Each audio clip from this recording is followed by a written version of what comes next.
আসলে দ্বীনের ব্যাখ্যা শুধু ধর্ম দিয়ে প্রকাশ করা খুবই কঠিন। ধর্ম মানে, ধর্ম কাকে বলা হয়? কিসের থেকে ধর্মের উৎপত্তি?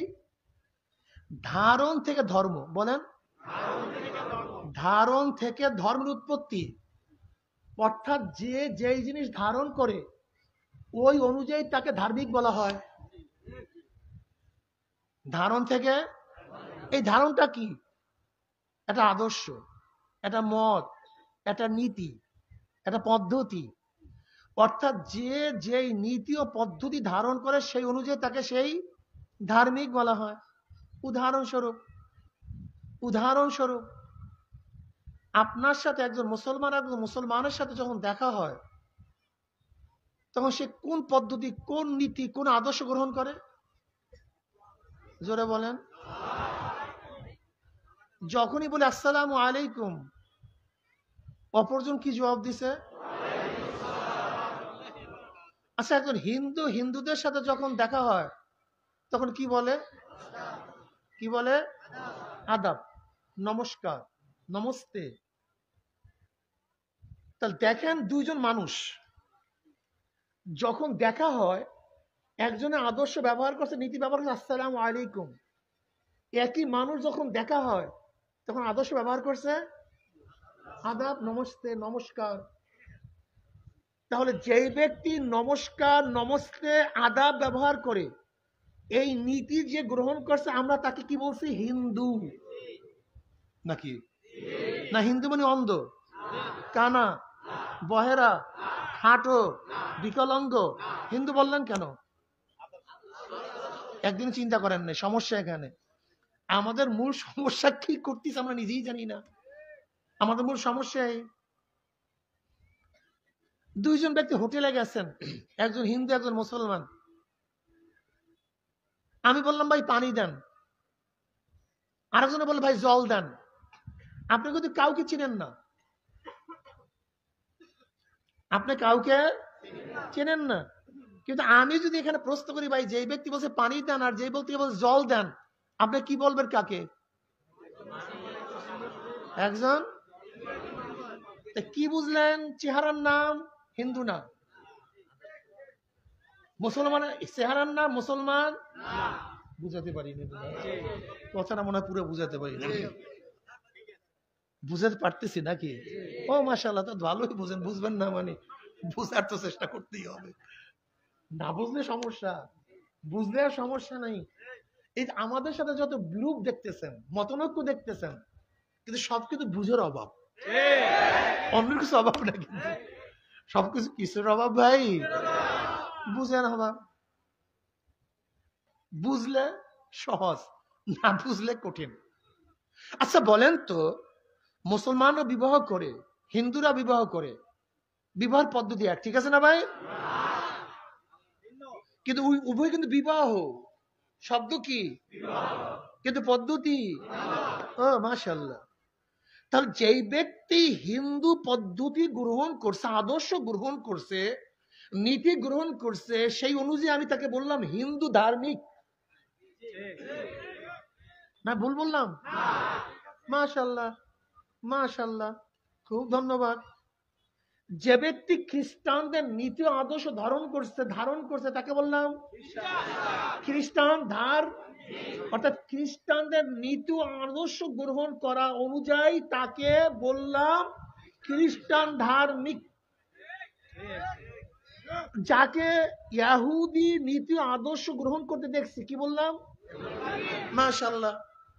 যাকে বৌদ্ধদের নীতি আদর্শ গ্রহণ করতে দেখলাম তাকে বললাম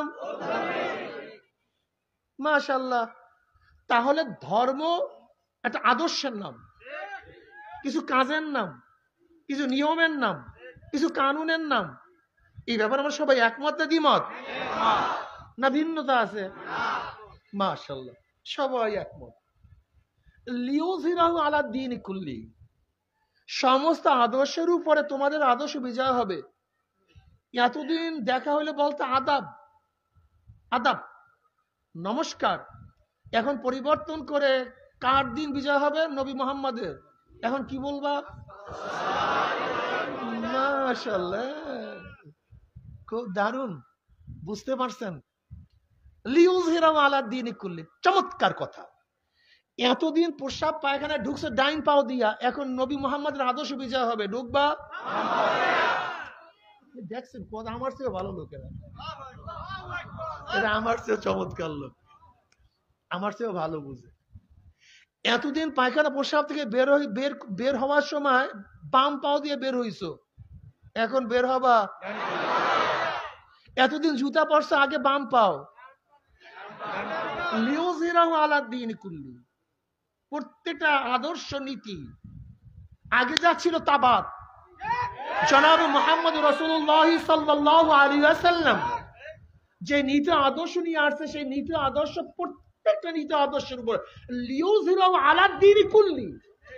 যেহেতু কুল শব্দ ব্যবহার করা হয়েছে, এখানে ছোট বড় কোনো আদর্শ বাদ নাই, ছোট বড় যা কিছু আছে সমস্ত নীতি আদর্শের উপরে আমার নবীর আদর্শ। একসাথে বলতে পারেন নাই কিন্তু। এতদিন চুল ছাড়ছেন হলিউড বলিউডের বড় বড় শয়তান নায়কদের অনুযায়ী, এখন চুল হবে কোন অনুযায়ী? মাশাআল্লাহ, ভালো। এতদিন দাড়ি ছাড়ছেন কাটছেন ফ্রান্স কাট অনুযায়ী, এখন দাড়ি হবে। দেখছেন মেনসে কিভাবে দেখেন, ওই যারা বলে এইটার মধ্যে নাই, ওইটার মধ্যে নাই ইসলাম, এইটার মধ্যে নাই, এইটার মধ্যে দাড়ির মধ্যে ইসলাম নাই, টুপির মধ্যে ইসলাম নাই, জামার মধ্যে ইসলাম নাই, এখন দেখেন কোন কোন জায়গায় ইসলাম আছে।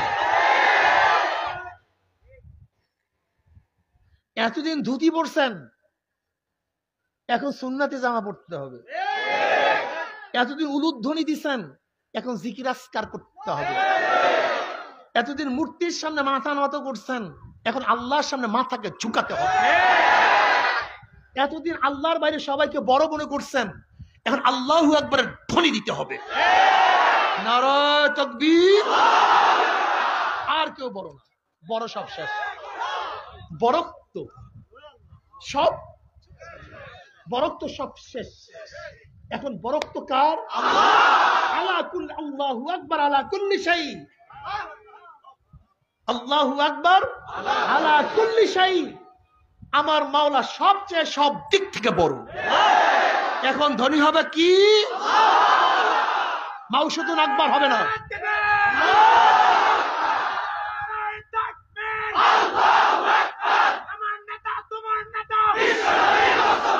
আপনাদের আল্লাহু আকবারের ধ্বনিতে শয়তান দৌড়ায় না। আল্লাহু আকবারের ধ্বনি এমন ভাবে মারতে হবে যে শয়তানের কান বহেরা হয়ে যায়। বহেরা বোঝেন নাই? আপনারা জানেন আল্লাহু আকবারের ধ্বনি যত দূর যায় তত দূর শয়তান ভাগিয়ে যায়, ও সহ্য করতে পারে না। এতদিন কলবের মধ্যে স্ত্রীর বরক্ত ছিল, বাবার বরক্ত ছিল, ছেলের বরক্ত ছিল, নেতার বরক্ত ছিল, পীরের বরক্ত ছিল, টাকার বরক্ত ছিল, জমির বরক্ত ছিল, সব বাদ। এখন কলবের মধ্যে কার বরক্ত? আল্লাহু আকবার, আমার মাওলা। লিউযহিরাহু আলা দীনি কুল্লি। দেখেন আমরা কি বলি? লা ইলাহা বলেন, সামনে যান না, এই পর্যন্ত যান। লা ইলাহা, নাই কোন ইলাহ, কোন ইলাহ নাই। ইলাহ এমন একটা শব্দ যে শব্দের মধ্যে ইলাহ আবার হক, ইলাহ আবার বাতিল। যে ইলাহের মধ্যে হক ইলাহ আছে, জোরে বলেন।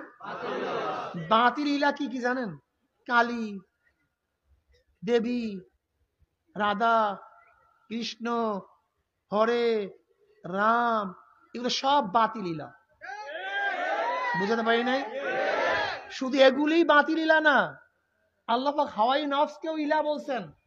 আর ওয়াইতান মানিত্তাখাযা ইলাহু হাওয়াহু, যারা হাওয়াই নফসকে ইলাহ মনে করে, নফস যা বলে সেইটাই করে, আল্লাহ যা বলে সেইটা ছাড়ে। তো এখানে প্রধানমন্ত্রী কাকে? নফসকে। এর জন্য আল্লাহ পাক ইলাহ বলছে নফসকে। ইলাহ ওই জিনিস যার কথা মালিকের কথা গোলাম মানে। কি কথা ঠিক না? মালিকের কথা। ইলাহ মালিক কি মালিক না? যারা বলে ইলাহ মালিক কি মালিক না? আল্লাহ পাকের এক সিফাত কি মালিক না? তিনি আমাদের কি মালিক। আর মালিকের অধীনস্থ কি হয়? তাই গোলাম কার কথা মানে? তাই ইলা মালিক কি মালিক না? যখন তুমি ইলার কথা না মানিয়া নফসের কথা মানছো, তাহলে তোমার মালিক কে হয়ে যায়? এখন ইলা তোমার কে? তোমার নফস ইলা হয়ে যায়। এর জন্য আল্লাহ পাক বলছে, আর আইতা মানিত্তাখাযা ইলাহু হাওয়াহু, যার হাওয়াই নফসকে ইলা মানে, তার মানিটা কি? আল্লাহর বাইরে কার কথা, নফসের কথা মানা। নফস যা বলবে দাড়ি কাটো, দাড়ি কাটো, হ্যাঁ, তাহলে তুমি নফসকে ইলা বানাইছো, আল্লাহকে ইলা বানাও নেই। নফস বলছে বেপর্দা চলতে, তুমি বেপর্দা চলতে আছো। তুমি নফসকে ইলা বানাইছো, আল্লাহকে ইলা বানাও নেই। আল্লাহ বলছে খবরদার, ইনিল হুকমে ইল্লা লিল্লাহ, ইনিল হুকমে ইল্লা লিল্লাহ। শোন, আসমান বানাইছি আমি, জমিন বানাইছি আমি, সূর্যর স্রষ্টাকে, চন্দ্র স্রষ্টাকে, বাতাসের স্রষ্টাকে, পানির স্রষ্টাকে, তোমার চোখের স্রষ্টাকে, কানের স্রষ্টাকে, সব কিছুর স্রষ্টাকে। স্রষ্টা কার? সব সৃষ্টি কার? আইন চলবে কার? আল্লাহ। ইনিল হুকমে ইল্লা লিল্লাহ। যেহেতু সব আমার, আইনও আমার, সব আইনও। তা তুমি বলছো না হুজুর আল্লাহর আইন না, তা ইলা বানাইছো কাকে? তা তোমার কলেমা ঠিক নেই, তোমার কলেমা। কারণ কি? তুমি পড়তে বলছো লা ইলাহা, নফস নাই, রাধা, কথা বলেন না কেন? কৃষ্ণ, দেবী, রাম, লক্ষ্মণ, শ্রীদেবী, আমার স্ত্রী, আমার ছেলে, আমার মেয়ে, আমার নেতা, না কেউ নাই। লা ইলাহা, মানি না কার কথা, করি না কাউরে ইবাদত, চাই না কাউকে, সব বাদ। সব কি? রং লাগাবার আগে দেয়ালকে পরিষ্কার করতে হয়, দুধ ঢালার আগে পাত্রকে পবিত্র করতে হয়, কলেমা রাখার আগে, কোন জিনিস রাখার আগে পাত্রকে পবিত্র না করলে রাখা যায় না। এর জন্য প্রথম লা ইলাহা, লা ইলাহা, কলবকে পবিত্র করো। যা কিছু আছে লা ইলাহা, নাই, কিছু নাই, কিছু নাই, কিছু নাই, কিছু নাই, কিছু নাই। এতক্ষণ কি ছিল? এতক্ষণ কি ছিল? স্ত্রী ছিল। কার কথা মানতাম? যার কথা মানে তাকে কি বলা হয়? কথা বোঝেন না এতক্ষণ? যার কথা মানে তাকে কি বলা হয়? কার কথা মানতাম? স্ত্রী। আমার কলবে কে ছিল? লা, নাই, স্ত্রী বাদ। মানতাম কার কথা? ছেলের কথা বাদ। মানতাম কার কথা? বাবার কথা, তা নিয়ে আবারই করো, ফালাইয়া দাও। মানতাম ব্যবসার কথা, ব্যবসা যেখানে আছে সেখানে আমি আছি, আল্লাহ যেখানে আছে সেখানে নাই। আমার দোকানকে বড় মনে করতাম, দোকান ছাড়া আমি বাঁচতে পারতাম না, বাড়ি করো দোকানকে। বুঝো, আসলে কলেমা জানি না তো, সমস্যা এই। নয়টি কলেমা আমরাও পড়ি, আবু জেহেল পড়ে নাই কেন? ও জানে কলেমা পড়লে নিজে কিছু করার, কিচ্ছু করার নেই, করার কোনো সুযোগই তো নেই, করার কোনো সুযোগ নেই। বুঝাতে পারিনি। তুমি এক অফিসে ঢুকবা, শর্ত দিছে, এইটা পারবা না, এইটা পারবা না, এইটা পারবা না, এইটা পারবা না, এইটা পারবা না, এইটা পারবা না, এইটা পারবা না, এইটা পারবা না, এইটা পারবা না, এইটা পারবা না, এইটা করতে হবে, এইটা করতে হবে, এইটা করতে হবে, এইটা করতে হবে, এইটা করতে হবে। এরপর দস্তখত করছে। বলো তো, যেই উপর দস্তখত করছে এর বাইরে করার কোনো সুযোগ আছে? যদি করো, লা ইলাহা, ওই পর্যন্ত রাখেন। লা ইলাহা, নাই, কাউর কথা মানি না, কাউকে ইলাহ মানি না, কাউকে রব মানি না, কাউকে মালিক মানি না, সুস্থ দাতা কাউকে মানি না, রিজিক দাতা কাউকে মানি না, ক্ষমতার মালিক কাউকে মানি না, আসমানের মালিক কাউকে মানি না, জমিনের মালিক কাউকে মানি না, শান্তি দেয়ার মালিক কাউকে মানি না, অসুস্থ করার মালিক আমি কাউকে মানি না, মরার মালিক কাউকে মানি না, বাঁচাবার মালিকও কাউকে মানি না, হেদায়েতের মালিকও কাউকে মানি না, জান্নাতের দেয়ার মালিক কাউকে মানি না, জাহান্নাম থেকে বাঁচাবার মালিক কাউকে মানি না। কাকে মানি? আগে সাফ করো, লা ইলাহা, নাই, নাই, কেউ নাই, কেউ নাই, কলব খালি। কলব কি করছি? পরিষ্কার। ঘষা মাথা শেষ, পাত্র পরিষ্কার। এখন কি করে? কি রাখো? জোরে বলো ইল্লাল্লাহ, একমাত্র একমাত্র। তাহলে লা ইলাহা মাকসাদ না, আমার মূল মাকসাদ হলো ইল্লাল্লাহ। এই যে অনেক সময় বলেন না হুজুর ইল্লাল্লাহ ইল্লাল্লাহ করেন কা, আসলে তরিকাত পন্থীরা সবসময় মাকসাদের দিকে খেয়াল করে। তরিকাত পন্থীরা সবসময় উদ্দেশ্যের দিকে খেয়াল করে। এর জন্য যখন লা ইলাহা বললাম, আমার নফস আমাকে বারবার বলছে না কিছু আছে, তখন আমি বললাম ইল্লাল্লাহ কিছু নেই, আল্লাহই আছে। ইল্লাল্লাহ কে আছে? আল্লাহ। তাকিদ ইল্লাল্লাহ, আল্লাহ। যখন লা ইলাহা বললা, এখন নিজের মত নাই, নিজের কোনো দর্শন নাই, নিজের কোনো বক্তব্য নাই। বক্তব্য কার থাকবে? দর্শন কার থাকবে? আল্লাহ আল্লাহ রসুল যা কিছু বলছে, যা কিছু করার জন্য বলছে, যাহা কিছু নিষেধ করছে, মা আতাকুমুর রাসূলু ফাখুযুহু ওয়া মা নাহাকুম আনহু ফান্তাহু। যাহা কিছু নিয়ে আসছেন ধরে বসো, যাহা থেকে নিষেধ করছেন ছাড়িয়া দাও। জোরে বলেন। এবার নফসের মালিককে, রুহের মালিককে, জীবনের মালিককে, রক্তের মালিককে। মুখে বললেন না, রক্তের মালিককে, জীবনের মালিককে, সবাই অন্তরে বলছেন। আল্লাহ যদি জীবন চায়,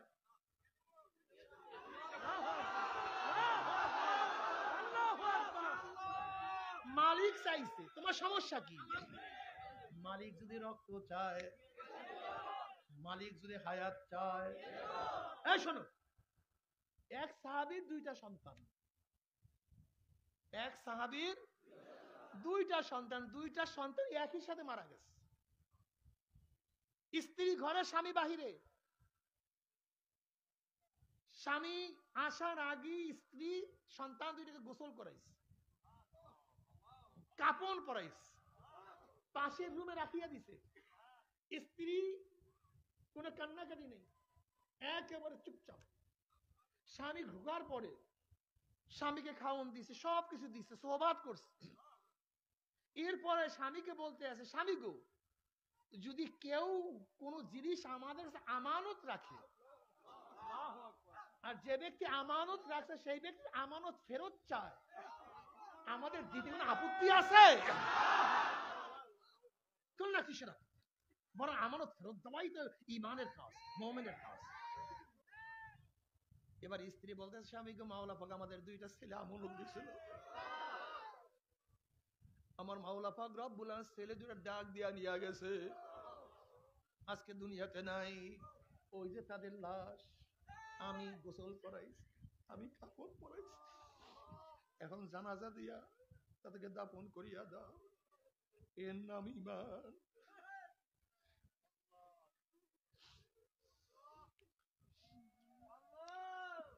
আমার বাবারা,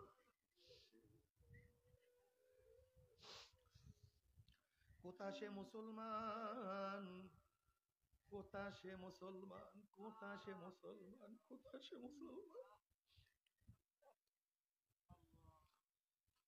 আমার যুবক বাবারা,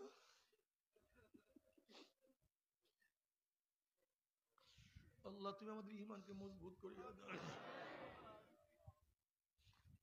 তবে আর একটা কথা মনে রাখতে হবে, আল্লাহ পাক রব্বুল আলামিন যে দুনিয়ার মুহাব্বত দান করছে, এই মুহাব্বত খারাপ না। বাচ্চা ইন্তেকাল করলে চোখের পানি পড়া সুন্নাত, কেউ ইন্তেকাল করলে চোখের পানি পড়া সুন্নাত। আমার নবী আলাইহিস সালাতু ওয়াস সালাম চোখের পানি পড়ছে, সাহাবারা মারা গেল, আর আকরাব সাহাবারা মারা গেল, নবীর চোখের পানি পড়ছে।